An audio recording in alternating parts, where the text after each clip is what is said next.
जेहलम में 32 साला नौजवान सीमेंट वाले ट्रेलर के नीचे आकर जा बहक हो गया।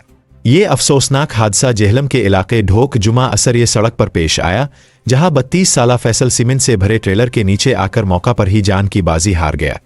रेस्क्यू जराये के मुताबिक जा बहक होने वाले शख्स की शनाख्त फैसल वलद लियाकत के नाम से हुई है, जो जेहलम के इलाके मदीना टाउन का रिहायशी था। हादसे की इत्तला मिलते ही रेस्क्यू टीम मौका पर पहुंच गई और जा बहक होने वाले शख्स की लाश को डिस्ट्रिक्ट हेड क्वार्टर अस्पताल जेहलम मुंतकिल कर दिया गया। एनी शाहिदीन के मुताबिक 32 साला फैसल अचानक सड़क पर चलते सीमेंट से भरे ट्रालर के सामने आकर लेट गया, जिसके नतीजे में ट्रालर इसके ऊपर से गुजर गया और वो मौका पर ही दम तोड़ गया। वाक़ये के बाद इलाके में अफसोस और दुख की फिजा छा गई, जबकि पुलिस ने भी मौका पर पहुंचकर जरूरी कार्रवाई शुरू कर दी है।